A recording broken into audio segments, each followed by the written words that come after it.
नमस्कार साथियों RRB group D का एग्जाम देकर बच्चों की हालत बिल्कुल खराब हो चुकी है। जी हां साथियों, रोते हुए सेंटर से बाहर आ रहे हैं। भाई कट ऑफ बिल्कुल गड्ढे में चली जाएगी ऐसे तो, और ये एग्जाम किसी आईएएस के एग्जाम से कम नहीं है। नमस्कार साथियों, स्वागत करता हूं मैं आपके अपने YouTube channel KL online study में। प्यारे साथियों, आरआरबी ग्रुप डी का एक ऐसा चौंकाने वाला आंकड़ा आज की इस वीडियो में मैं आपको देने वाला हूं, जिसे देखकर आप लोगों के भी होश उड़ जाएंगे।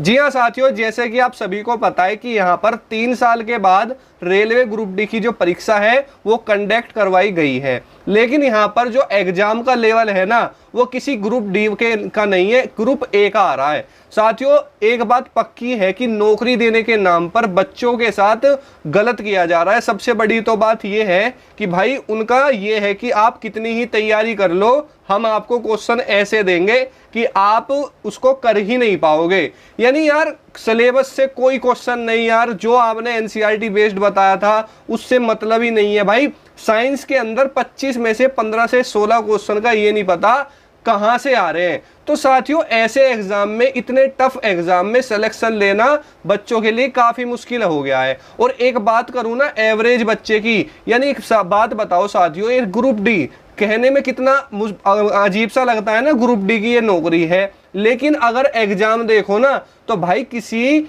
ग्रुप ए के एग्जाम से कम नहीं है ये। अब आप लोगों ने भी एग्जाम पैटर्न देखा होगा और आप लोग दे भी रहे हो, तो आप मुझे एक चीज बताओ कि यार ऐसा एग्जाम पैटर्न किस तरीके से ये लोग बना रहे हैं, और साथ ही दोस्तों कैसे बच्चे तैयारी करें। यानी साथियों एक बात बताओ, ऐसे एग्जाम में भी बहुत सारे आपको ऐसे धुरंधर मिलेंगे जो कि 70 नंबर से ऊपर है।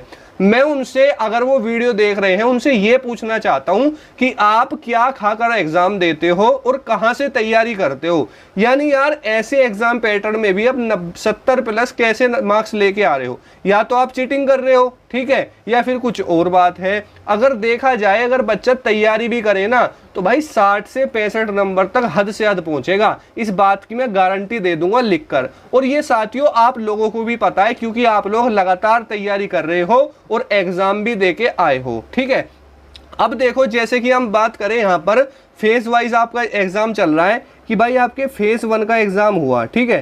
फेज 1 में अगर देखा जाए तो अटेंडेंस कम रही थी। तो भाई शुरू के दिन इतनी कम अटेंडेंस थी, मैं आपके लाइव सेंटर पर गया और मैंने जाके देखा तो मुझे ऐसा लगा ही नहीं कि यहाँ पे एग्जाम चल रहा है, ठीक है। अगर देखा जाए तो लगभग वहाँ पर जो अटेंडेंस थी, मुझे वहाँ पर लगभग 40% के आसपास मिली, ठीक है। यानी 40% के अप्रोक्स मुझे वहाँ पर अटेंडेंस मिली। लेकिन जैसे जैसे ये चीज़ें वायरल होना शुरू हुई यूट्यूब पे और लाइव एनालिसिस में, तो धीरे धीरे यहाँ पर जो अटेंडेंस का रेशियो है वो बढ़ने लगा, क्योंकि बच्चे सोचने लगे कि इससे अच्छा मौका हमें नौकरी मिलने का और कुछ नहीं हो सकता, और वो 40% से बढ़कर लगभग 50 से 55% पर चली गई, ठीक है। अब अगर हम फेज 1 के एग्जाम लेवल की बात करते हैं तो साथियों मॉडरेट टू हार्ड, ठीक है, मॉडरेट टू डिफिकल्ट या फिर हार्ड आप मान सकते हैं। इजी का तो भाई कोई नामो निशान नहीं है। एवरेज बच्चे का तो भैया अपना एक काम करो, अंडे की ठेली लगाओ या फिर आप लोग सब्जी की दुकान करो। एवरेज और गरीबों के लिए यहाँ पर कोई जगह नहीं है। अगर आप पढ़ने में होशियार हो ना, इंटेलिजेंट हो, यानी अगर आप एक एक क्वेश्चन को करना जानते हो ना, तो भी आप सिलेक्शन ले लोगे। ऐसा सिर्फ 10% चांस है, तब भी आपके 10% चांस है, क्योंकि भाई आजकल पढ़ने से तो नौकरी मिलती ही नहीं है। इस चीज का तो आप लोग देख ही रहे हो, क्योंकि एग्जाम ही ऐसा बना रहे हैं ये लोग। मजाक ग्रुप डी के एग्जाम के नाम पर ड्रामा है बिल्कुल, और है क्या ये बताओ, ठीक है। तो भाई जो अटेम्प्ट रहा, जो मैंने देखा ग्रुप डी का फेज 1 के दौरान जो बच्चों का मैंने देखा था, भाई मैं लगातार आपके एग्जाम सेंटर पर लाइव एनालिसिस कर रहा था।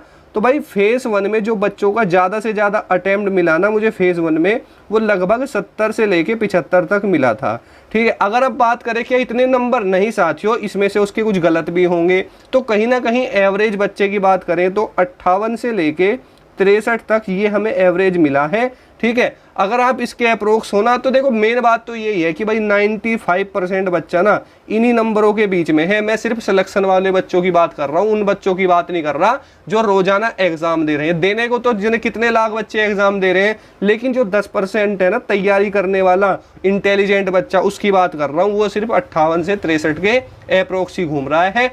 कोई भी धुरंधर ऐसा नहीं है जो 65 से ऊपर या 70 से ऊपर एक अलग ही उसमें चल रहा हो। भाई पहली बात तो आपकी 1 लाख से भी ज़्यादा वैकेंसियां हैं, तो उनसे कोई मतलब है ही नहीं कि भाई तुम्हारे अगर 80 नंबर आ रहे हैं, 70 आ रहे हैं तो सिर्फ आपका ही होगा। पहली बात तो मैं गारंटी लिख के दे दूंगा, किसी भी जोन में किसी भी फेस में किसी भी बच्चे का 70 प्लस स्कोर नहीं जा रहा होगा। अगर जा रहा होगा ना तो वो चीटिंग से जा रहा है या फिर भैया कुछ और ही बात है उसकी, ठीक है। क्योंकि भाई हम भी उन बच्चों को लगातार देख रहे हैं भाई, जो बच्चे एनटीपीसी के टॉपर है ना उनकी भी हालत खराब हुई पड़ी है ग्रुप डी के एग्जाम में। मैं पर्सनली बताऊं ना तो भाई मैं ग्रुप डी की बात करूं तो हमारे एक जानने वाले हैं, वो एएलपी में सिलेक्टेड हैं, ठीक है, और उन्होंने मतलब जॉब नहीं करी, उसको छोड़ दिया था, लेकिन भाई वो ग्रुप डी का देने गए थे ना नॉर्मली, तो भाई वो ये कह रहे थे कि ये एग्जाम नहीं है भाई, ये आईएएस का एग्जाम हो रहा है, ठीक है। ऐसे ऐसे क्वेश्चन जो कभी देखे ना सुने। और एक चीज और बता रहा हूँ भाई, जो तुम लाइव ये एसपीडी पढ़ते थे ना यूट्यूब पे लाइव चला चला के, ये सारा टीसीएस वालों ने देख लिया और उसमें से एक भी क्वेश्चन नहीं दिया। आपने देखा होगा बहुत सारे स्टूडेंट जो एक्सपीरियंट है रेलवे ग्रुप डी के, वो लाइव एसपीडी की किताबें पढ़ते थे बैठ बैठ के, और उसका नतीजा आज भुगत रहे हो आप लोग, है ना भाई। एक भी क्वेश्चन वन लाइनर में से नहीं आ रहा। और मुझे तो ऐसा लग रहा है कि जब आप पढ़ते थे ना साथियों, आपको लाइव टीसीएस वाले देख रहे थे कि देखो ये ना इस बुक से पढ़ रहे हैं और इससे तो देना ही नहीं है चाहे कुछ भी हो जाए, ठीक है। तो साथियों इतना अटेम्प्ट आप कर रहा था और इतना ही देखो रहा है। अगर मैं फेज 2 की भी बात करूँ ना तो साथियों फेज 2 में भी कोई ज़्यादा बदलाव देखने के लिए नहीं मिला, वही आपका 70 के अप्रोक्स रहा है। मोड जो उसकी बात करें आपके एग्ज़ाम लेवल की, तो वही आपका मॉडरेट टू डिफ़िकल्ट रहा है। अगर बात करते हैं थर्ड फेज़ की तो उसमें भी यही है। तो भैया दूसरी चीज़ एक और इन्होंने अब लागू कर दी है, आप लोगों को पता भी चला होगा, परसेंटाइल, ठीक है। परसेंटाइल का अलग चोंचला आ गया भैया। अब ये परसेंटाइल है क्या? परसेंटाइल का भैया देखो सबसे बड़ी बात तो ये है कि साथ ही बहुत सारे ऐसे कह रहे थे कि भैया उसमें अटेम्प्ट कितने ही क्वेश्चन करो उससे कोई फर्क नहीं पड़ता। बहुत सारे मुझे प्रवचन दे रहे थे, ज्ञान दे रहे थे कि सर ऐसा नहीं है, ऐसा होता है। पहले तो आप मेरी कान खोल के बात सुने थोड़ी सी ठंडे दिमाग से। अगर आपने 100 में से 65 क्वेश्चन अटेम्प्ट कर लिए, जिसमें से आप 60 क्वेश्चन पे बिल्कुल श्योर हो वो ठीक है, ठीक है, उसके बाद में आपके मन में आया अरे यार 100 ही कर दे, तो आपने 35 और कर दिए, तो एक बात बताओ क्या आप अभी फायदे में हो या नुकसान में? यार नुकसान में हो ना, क्योंकि पहले आपको पता था कि मेरे 62 क्वेश्चन 100% श्योर होंगे। अरे 62 नहीं होंगे, 60 होते, 58 होते, 56 होते, 55 होते, लेकिन 35 और करके तुक्के मार के आपने अपने लिए गड्ढा खोद लिया। खोद लिया नहीं खोद लिया? तो भैया कुछ तो इसके नेगेटिव कट गए, तो पहले से भी आप डाउन चले गए। और जब आप डाउन जाओगे तो भैया परसेंटाइल पर तो फर्क पड़ेगा या नहीं पड़ेगा। तो इसलिए मैं आपको समझा रहा था कि आप लोग नेगेटिव कम से कम करें, नहीं तो आपकी हर चीज़ पर फर्क पड़ेगा। और इस बार ना भाई तुम नॉर्मलाइजेशन को तो भूल ही जाना। जो साथी पिछली बार देख रहे थे कि सर पिछली बार तो इतने नंबर बढ़ गए थे, तो भाई पिछली बार की बात छोड़ दो, पिछली बार तो बच्चों के 35 नंबर तक भी बढ़े हैं। कितने? 35 नंबर भी बढ़े हैं। मैंने 32 नंबर वाले बच्चे का 64 कट ऑफ में सिलेक्शन होता हुआ देखा है। लेकिन भाई इस बार ऐसा कुछ भी चौंचलाबाजी नहीं है, जो करके आओगे वही आपके सामने है और उसी से सिलेक्शन आपका होने वाला है, ठीक है। अब देखो बहुत सारी चीज़ें, अब है फिजिकल। देखो अगर मैं पीईटी की बात करता हूँ, फिजिकल की कोई इतना ज़्यादा हार्ड फिजिकल है नहीं, नॉर्मली कर लोगे, ठीक है। अगर हम बात करें, आप सभी को पता है कि भाई 18 से 33 साल एज लिमिट होती है रेलवे ग्रुप डी में, ठीक है। इसमें जो आप एज रिलैक्सेशन वगैरह जो मिलता है उसको लगा के देख लेना, बस ये 18 से 33 में मेन दी हुई है। उसके बाद में अब 3 साल हो गए, यानी भैया कुछ बुढ़े भी हो गए होंगे, थोड़ी एज लिमिट उनकी बढ़ गई होगी, ठीक है। तो कहीं ना कहीं देखो फिजिकल इतना मुश्किल भी नहीं है लेकिन इतना आसान भी नहीं है। बहुत सारे बच्चे फिजिकल में निकल जाएंगे, आप देख लेना। अगर मैं ये मान के चलूँ ना तो 10 से 15% बच्चा फिजिकल में 100% निकलता है, आप देख लेना अपनी आंखों से, ठीक है। जो भी ये कहता है ना कि भैया फिजिकल में कोई नहीं निकलता, भाई बहुत निकलते हैं, मैंने अपनी आंखों से देखा है, ठीक है। तो आज ऐसा हुआ, जब मैं आज की बताऊँ, आज मैं एग्जाम सेंटर पर लाइव रिव्यू लेने गया तो भाई मुझे वहाँ एक बच्चा मिला। मैंने उससे पूछा कि सर आपने कितने क्वेश्चन अटेम्प्ट करे हैं? तो भाई उस बंदे ने मुझसे बताया कि सर मैंने 85 अटेम्प्ट करे हैं। तो मैंने उससे पूछा कि साइंस का कोई क्वेश्चन याद है आपको? उस बंदे ने पता है मुझे क्या जवाब दिया? सर साइंस का तो क्वेश्चन ही नहीं था। यार एक बात बताओ, साइंस का क्वेश्चन नहीं था, यहाँ साले हम अटके पड़े हैं साइंस में ही, और तुम कह रहे हो कि साइंस का कोई क्वेश्चन ही नहीं था। तो भाई ऐसे ऐसे विनोद भी एग्जाम दे रहे हैं, आप देख लेना आपकी जो मेरिट है ना कितनी जाएगी। जितनी मैं बता रहा हूँ ना 100% लिख के ले लो, गारंटी दे रहा हूँ। अगर इतनी ना जाए ना तो भाई स्क्रीनशॉट ले लो और फोटो खींच लो आज ही, ठीक है। जो भी चीज़ें हैं टाइम के साथ डेट लिख लो, यही 100% आपकी कट ऑफ जाएगी, इस बात की मैं गारंटी दे सकता हूँ भाई, ठीक है। अब देखो मेन चीज़ ये है कि भाई जनरल कैटेगरी की कितनी कट ऑफ रहेगी, हाई जाएगी, ये जाएगी, वो जाएगी, ऐसा कुछ नहीं है। देखो साथियों, अगर हम कट ऑफ की बात करें ना, तो कट ऑफ हमेशा 2-3 फैक्टर्स पर डिपेंड करती है। पहला कि भाई वैकेंसी कितनी है, वैकेंसी भैया 1 लाख प्लस है तो इससे पक्की कन्फर्म की बात है कि कट ऑफ कम रहेगी। दूसरी चीज़ अटेंडेंस, ठीक है भैया, अटेंडेंस भी कितनी है, कम ही जा रही है। तीसरी चीज़ क्या होती है साथियों, एग्ज़ाम लेवल, भैया एग्ज़ाम लेवल भी अप जा रहा है, ठीक है। तो एक बात बताओ, जब सभी चीज़ें आपकी जो इशारा कर रही हैं डाउन कट ऑफ की तरफ, तो हाई कट ऑफ का तो कोई मतलब ही नहीं बनता। तीनों फैक्ट्स मैंने आपको बता दिए यहाँ पर, ठीक है। तो देखो इन फैक्ट्स को मद्देनजर रखते हुए और जो डाटा आपने हमें दिया है उसको एनालाइज करने के बाद में ये कट ऑफ बनाई गई है मेरे प्यारे साथियों, और 100% सटीक आंकड़े आप सभी के सामने रखे गए हैं, और मैं ये उम्मीद करूंगा कि आप लोग इनको समझोगे। साथ ही दोस्तों, अगर आप हमारे चैनल को आपने सब्सक्राइब नहीं किया ना, तो देखो सब्सक्राइब कर लो, क्योंकि बहुत मेहनत लगती है एनालाइज करने में और बहुत सारी चीज़ें होती हैं, ठीक है। तो आपके लिए हम इतनी मेहनत करते हैं, तो आपका भी एक फ़र्ज बनता है गुरु दक्षिणा के, उसमें आप एक सब्सक्राइब का लाल रंग का जो बटन है ना उसको दबा दो और प्रेस कर लो बेल आइकन को, आपसे मेरा निवेदन है, ठीक है। तो चलते हैं अब प्यारे साथियों कट ऑफ की तरफ, क्या रहेगी कट ऑफ, ठीक है। बहुत सारे बच्चे बेचैन हो रहे हैं, ठीक है, कि जल्दी सर बताओ, ठीक है। तो चलिए देखिए साथियों, अगर आप जनरल कैटेगरी में हो और जो आपका जो स्कोर बन रहा है साथियों लगभग 57 से लेके लगभग 60 के अप्रोक्स बन रहा है, +-2 करके चलना, तो आप 100% सिक्योर मान सकते हैं अपने आप को, ठीक है।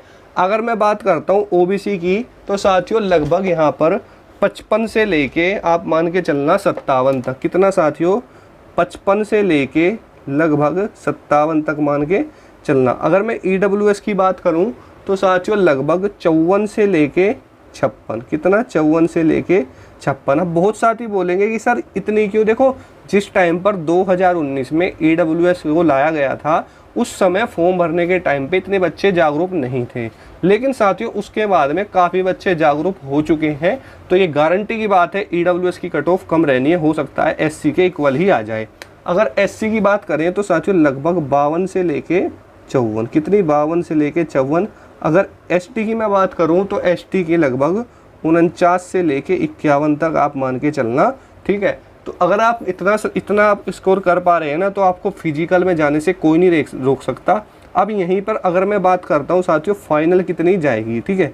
फाइनल कट ऑफ की अगर मैं बात करूँ यहीं पर, तो साथियों देखिए मैं फाइनल का डाटा आपको दिखाऊं, तो फाइनल अगर आपकी बात करें जनरल की, तो जनरल की जो साथियों फाइनल कट ऑफ है लगभग यहाँ पर 59 से लेके 64 के बीच में रहेगी, ठीक है।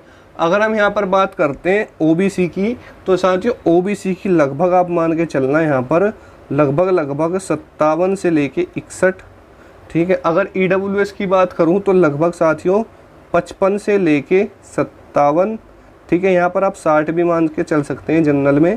अगर एससी की बात करें तो साथियों लगभग 54 से लेके लगभग 55 नंबर तक, और एसटी की बात करते हैं तो साथियों लगभग 51 से लेके लगभग 53 तक, ठीक है। इसमें आप +-2 करके चलना, ये मैंने आपको बताई है फाइनल सिलेक्शन के लिए, ठीक है। 100% यही रहेगी, आप देख लेना।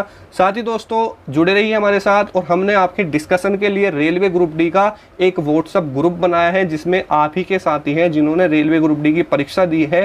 तो डिस्क्रिप्शन में लिंक है, जाइए और अभी ज्वाइन हो जाइए, और जितने भी आपके डाउट्स हैं अपने ही भाइयों से पूछिए, और जिससे आगे भविष्य में भी आपको मदद मिलेगी जब आपका फिजिकल होगा। बहुत सारी चीज़ें होती हैं, तो जल्दी जाइए ज्वाइन कर लीजिए। और मेरा आपसे फिर एक बार अंतिम बार आग्रह है कि साथियों ये लाल रंग का जो बटन है सब्सक्राइब वाला, इसको दबा दो और प्रेस कर लो बेल आइकन को, जिससे आपको आगे आने वाली हमारी जितनी भी वीडियोस है उसका टाइम से अपडेट मिलता रहे। तो जय हिंद, वंदे मातरम साथियों। कोई डाउट है तो कमेंट करें, और साथ ही दोस्तों एक लाइक जरूर करके जाएं, और एक वीडियो को ज़्यादा से ज़्यादा शेयर करें अपने स्टडी ग्रुप्स में जितने भी आपके पास हैं, चाहे व्हाट्सएप पे हो चाहे टेलीग्राम पे हो। तो जय हिंद, वंदे मातरम, खुश रहिए, आबाद रहिए।